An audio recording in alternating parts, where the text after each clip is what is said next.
Good morning. You listen to FloorDaily.net, and I'm Kemp Harr. I'm in Cartersville, Georgia, and I'm with the CEO of Aquafil, Giulio Bonazzi. Giulio, how you doing? Hey, good. What about you? I'm doing well. The last time I saw you was at Domatex, and the last time I interviewed you, we were in Slovenia together touring Aquafil's depolarization plant, and it was great to catch up with you here. We're down here together because Aquafil USA is celebrating its Sweet 16 celebration. This company's been actively extruding solution-dyed nylon here in Cartersville for 16 years, right? Well, actually, we opened up our extrusion plant in 2006. The company was born here in Cartersville in 1999. First, we rented a warehouse and we were importing yarns from Europe. And then starting from 2004, we began our processing here in Cartersville, and 2006 our extrusion. And now, today, it's the second very important moment. I listened to some information at the presentation today, a very interesting hour-long presentation where they talked about Aquafil, the privately owned, family-owned company that you're the owner and head of, and you now have 15 locations around the world, right? Yes, we are the only company extruding nylon BCF in the three main continents, Europe, US, and Asia in China.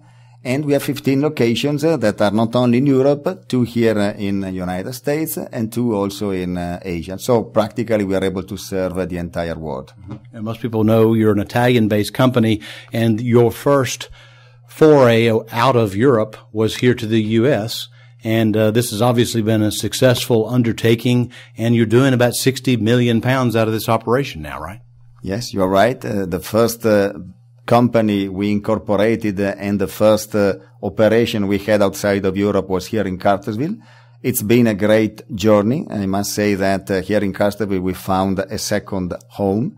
Everybody helped us, especially from the customer side, and also the local bureaucracy has been very friendly with us and the banking system and everybody. So far it's been really a great journey. You know, of the independent yarn suppliers to the carpet industry, you focus on solution-dyed nylon 6, and many of the others focus on 6/6. So it's been interesting to watch how 6 has become now the prevalent fiber used in the commercial market, right? Well, the two products are equally good, two good products. So I'm not saying that one is better than the other. I think that Aquafil is extruding a great fiber. Others are extruding other good and great fibers. Today, certainly, we have been able to set up a system and a business model which is really giving a service, quality, consistency, and the capability to diversify production to our customers, which I think today is the best available in this market.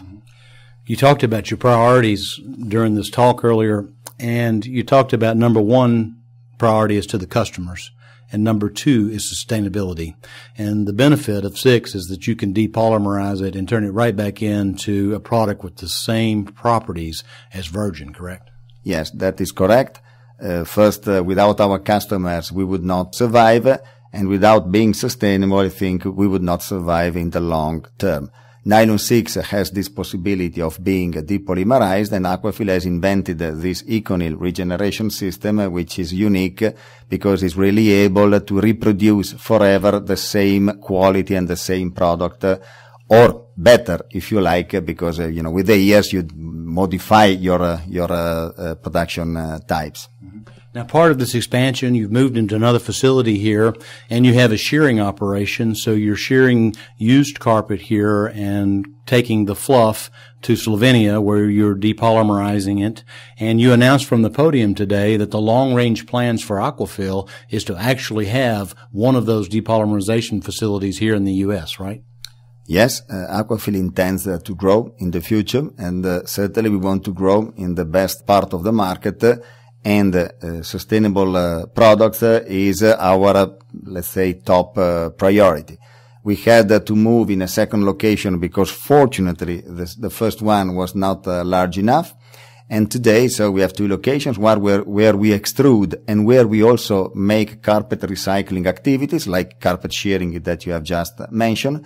And the second one where we have a warehousing of single yarns and yarn processing, customizing according to the customer needs. So we have two great locations here. So you're the family owner of this business. You continue to make investments in growth, in being a third-party yarn supplier to the carpet industry. So you're in this for the long run, aren't you? Oh, yes, we are. I started this business, or better, my family started this business in 1956, manufacturing nylon raincoats. And they started, my father and my mother, the first polymerization and extrusion plant in 1969. Actually, the company was incorporated in 1965. So today this year we will celebrate our 50th anniversary. So we are here for long, not only in Europe, but also in US and in Asia. And we want really to help our customers and to be helped by our customers to survive and to grow in the future. Mm-hmm. So this company's come a long way from raincoats to being one of the leaders in the solution dyed nylon business, hasn't it? Oh, yes. It's been a great journey from nylon raincoats to nylon fabrics and to nylon fibers, and from nylon fibers to nylon BCF yarns. You know, it's an incredible story. And I have to thank my parents for having given me this opportunity. And I hope to deserve and to give to all my people the same opportunity for the future. Mm-hmm. You know, at this talk earlier, you had some great entertainment, some singing, and you have dinner here in just a minute. But you mentioned the competition that you had when you first came to this country.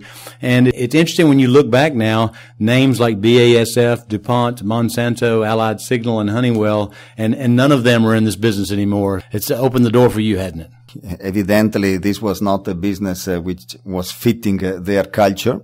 Maybe it was a different business 20 or 30 years ago. Today is certainly more competitive. Maybe they have better opportunities in other part of the business. They are still in the upper part, in the upstream, because they produce raw material. And, they have been great competitors. Today they are also great suppliers. All right. Well, it's great to be with you. Thanks for spending time with me and my audience. Again, been talking to Giulio Bonazzi, the CEO of Aquafil, and you've been listening to Kemp Harr and FloorDaily.net.